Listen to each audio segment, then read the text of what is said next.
Everyone, thank you very much. And sorry about the mix-up this morning, but we had to enable Arabic interpretation because we have some Arabic media online.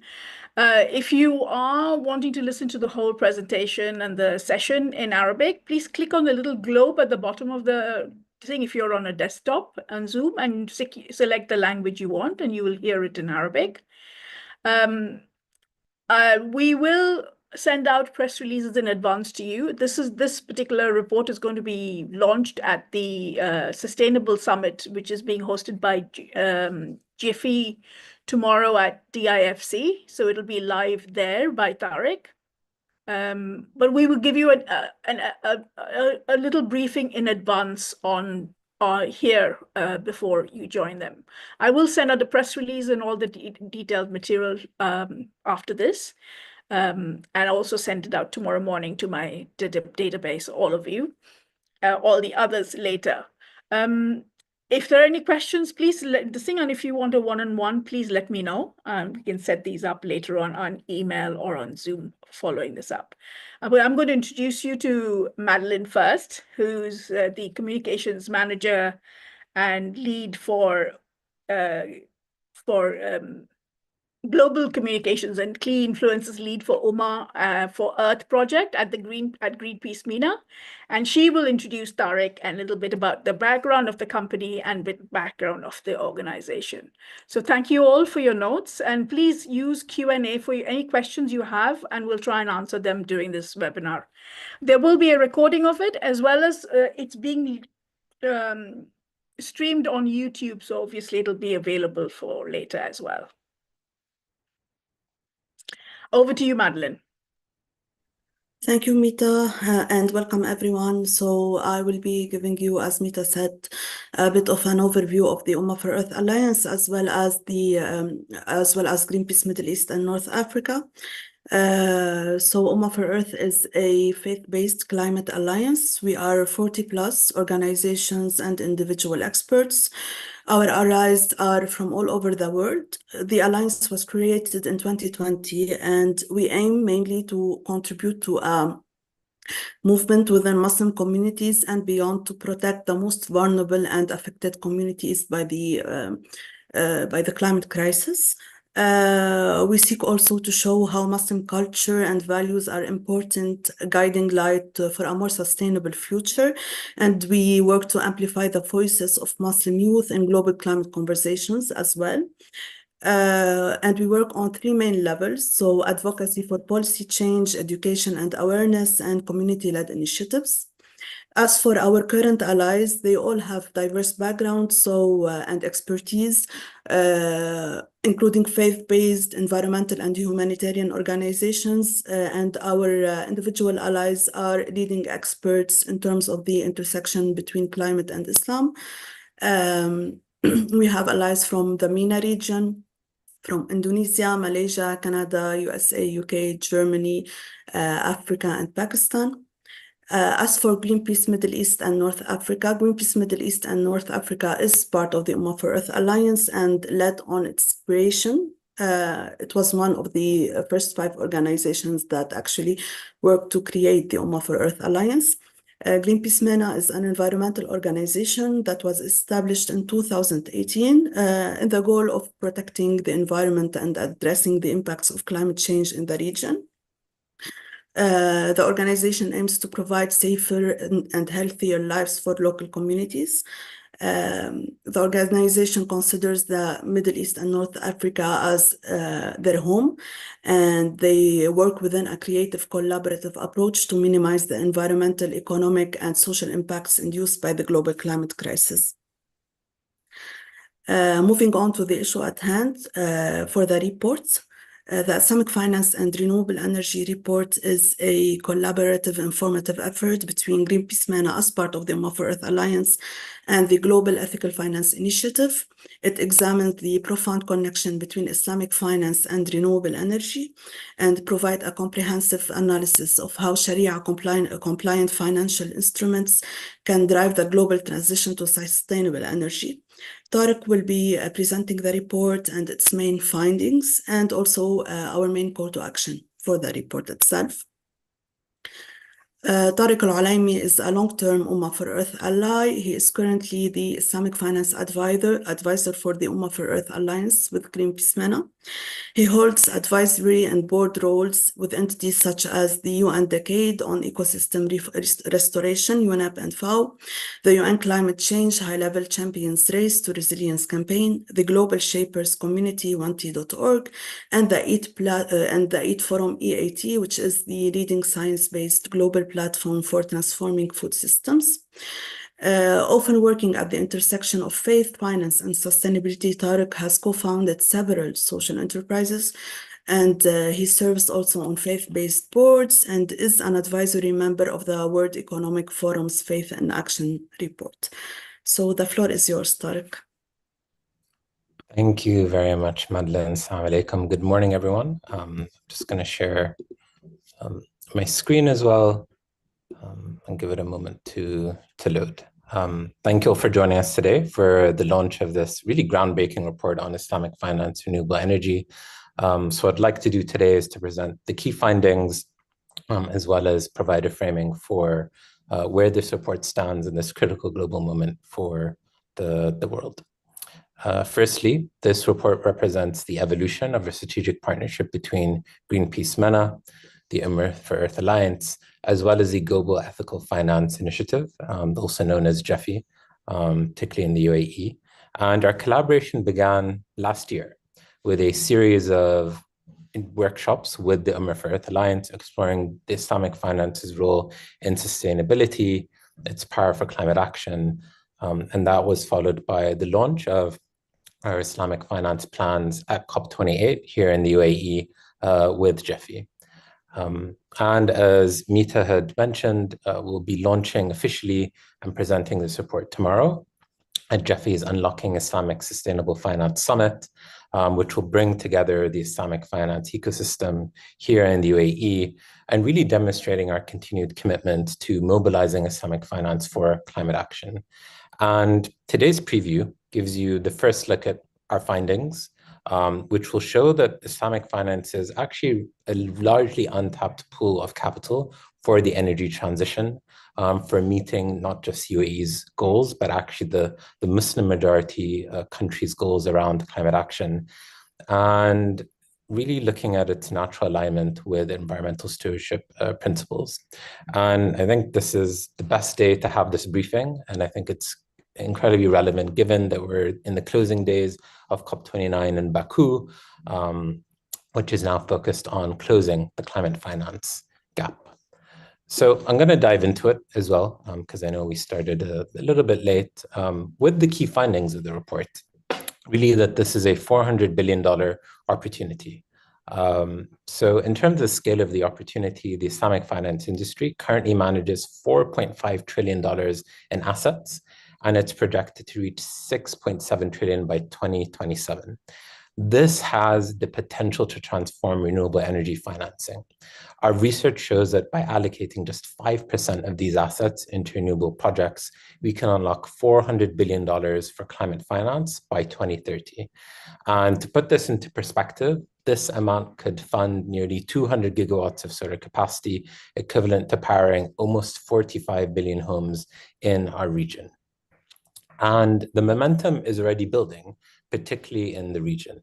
In just the first half of 2024, the ESG Sukuk market reached $9.9 billion. Now that actually matches the entire year's previous issuance. Here in the UAE, we know that corporates are leading the way. They're setting records with 3.9 billion in ESG Sukuk issuance in 2023. The neighbors, the Kingdom of Saudi Arabia, has demonstrated also remarkable progress with a 300% increase in renewable capacity, growing from 843 megawatts in 2022 to 2,900 megawatts in 2023. And similarly, the UAE's capacity has surged by 67% in that time, from 3,600 megawatts to around 6,000 megawatts as well, 2024. We know that the momentum is there. We know that the financing potential is there. And what this report really highlights is how the momentum can actually meet the financing needs, as well as be a positive force for climate action. And I'll give you some examples as well from the region as well. So we mentioned Saudi Arabia, and Saudi Arabia's Vision 2030 has allocated $50 billion for renewable energy initiatives, targeting a reduction of 278 million tons of emissions by 2030.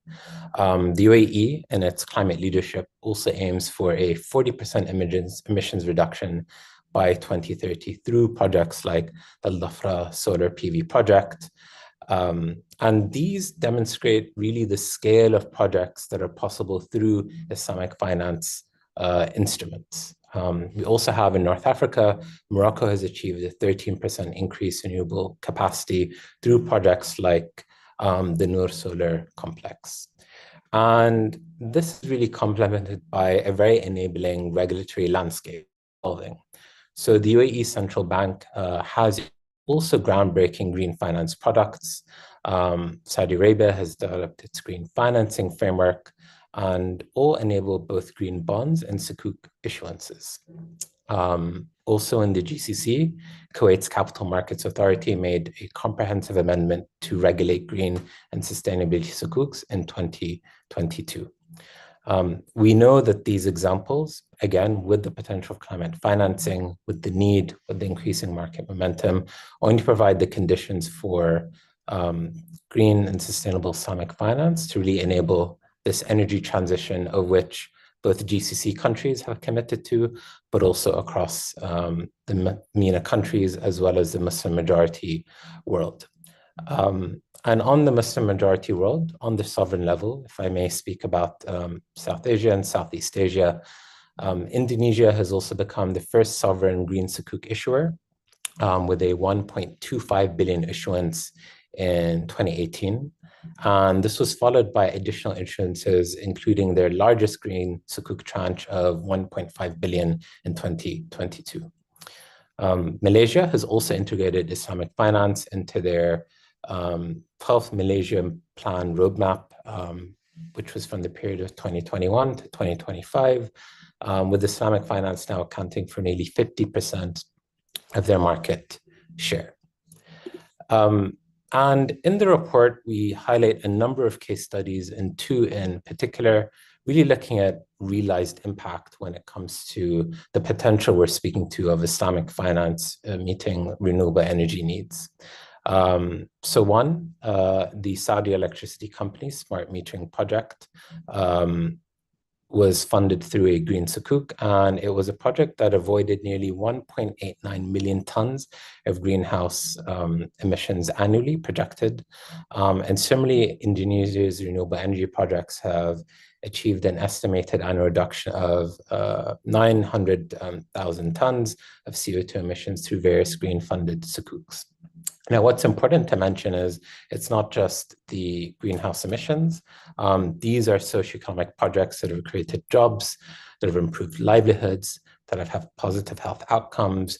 And we're really seeing the Tayyib principle in practice within Islamic finance, which is going beyond just financial returns, but really Islamic finance being aligned with its ethical principles of meeting just not only the needs of people, providing economic growth benefits, but really an integrated benefit both for people and planet.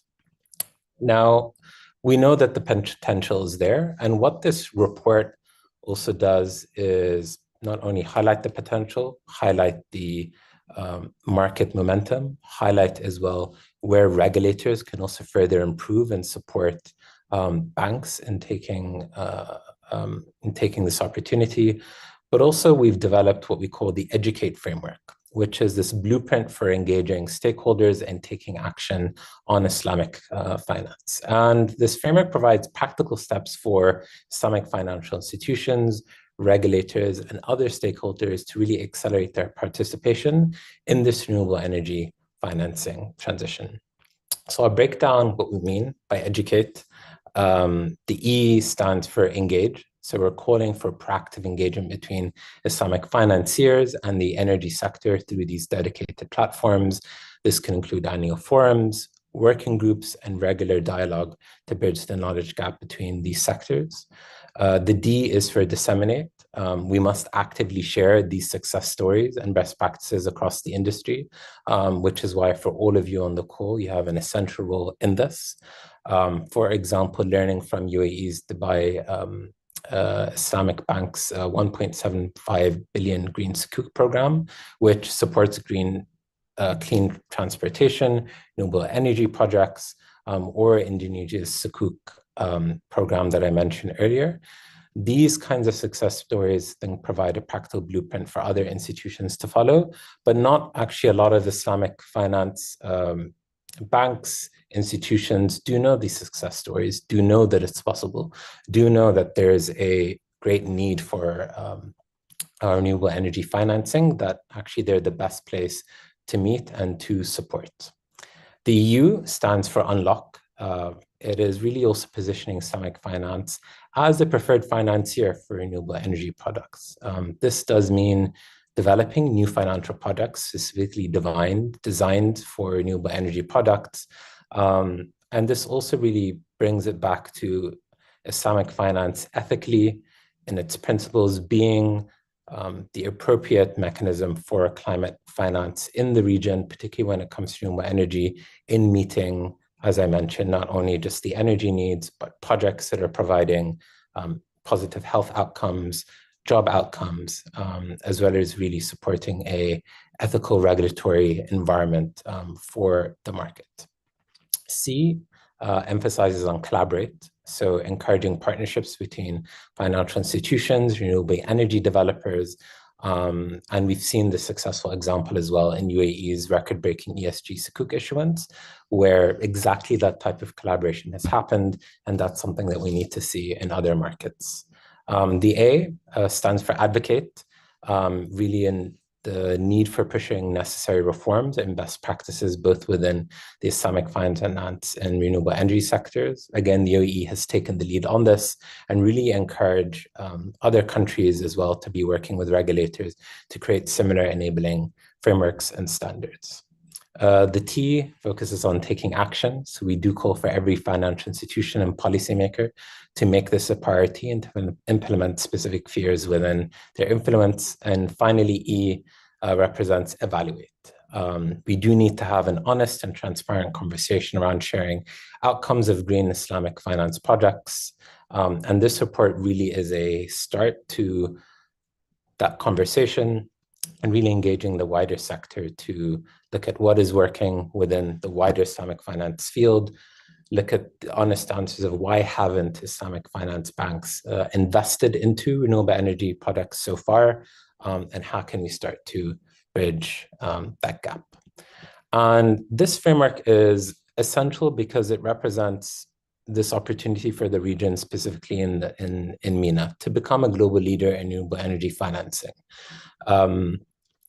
We know that particularly for communities experiencing conflict and energy insecurity in our region, decentralized renewable energy solutions as well, funded through Islamic finance, could provide essential resilience, relief, and also independence in the face of conflicts. And we know that with the Arab League's Pan-Arab strategy projecting renewable energy investments to increase more than threefold by 2030, this is essential for job creation, for enhanced energy security through grid modernization, and to really be a transformative force within our wider markets. So I think as I close, I'll also re-emphasize we are in these critical days in COP29 in Baku as discussions have centered around closing the climate finance gap. And there's much spoken about the loss and damage fund that's needed for urgent adaptation funding, and with pledges falling short of the required 400 billion annually, that's actually the same amount that could be mobilized for renewable energy financing by, again, just allocating 5% of Islamic finance assets by 2030 to this initiative. And the message from COP29 is also clear. We do need these financing solutions to triple renewable energy capacity by 2030. We do know that we need to do that according to ethical principles of which Islamic finance is based upon. And the Ummah for Earth report really also highlights what our plans are as Ummah for Earth and Greenpeace over the next year, which is you'll see increased scholar engagement, working with Islamic scholars on supporting funding renewable energy projects. You'll see increased banking partnerships. So looking at creating innovative green financing products with Islamic finance institutions. You see us be engaging with imams, equipping them as well to communicate environmental stewardship. And you'll also see us in our wider advocacy, where Greenpeace, MENA, and Ummah for Earth will be supporting all those that are mobilizing renewable energy financing and actually looking at how we can bridge the climate finance gap. All directly mentioned in our as well, and again is embargoed and to be shared tomorrow at the Jeffy event. And we hope that, again, I think as media, we've really highlighted the importance of the D and the Educate framework, which is around dissemination. We know these stories are important. We have many examples of where it's possible. We know that there's an urgent need for this climate financing. And we have a financing market that is very well placed to meet those and a regulatory environment, particularly in the UAE, that is set up to support that. And as Greenpeace MENA and Ummah for Earth, we stand ready to support this transition. And I welcome as well your wider questions on the report itself. And I'll stop there and maybe hand it over to either you, Mita, or Madeline, if you'd like to come in.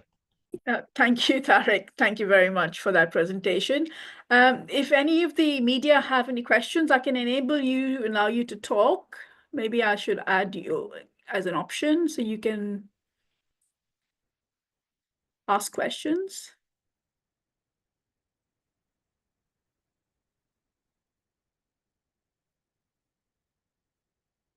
Any questions from any of the media?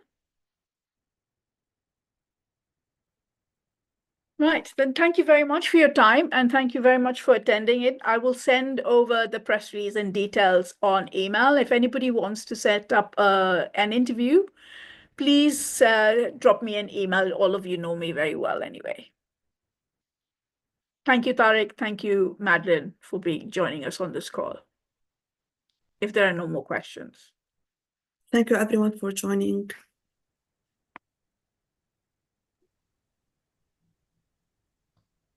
Thank you, everyone, for joining.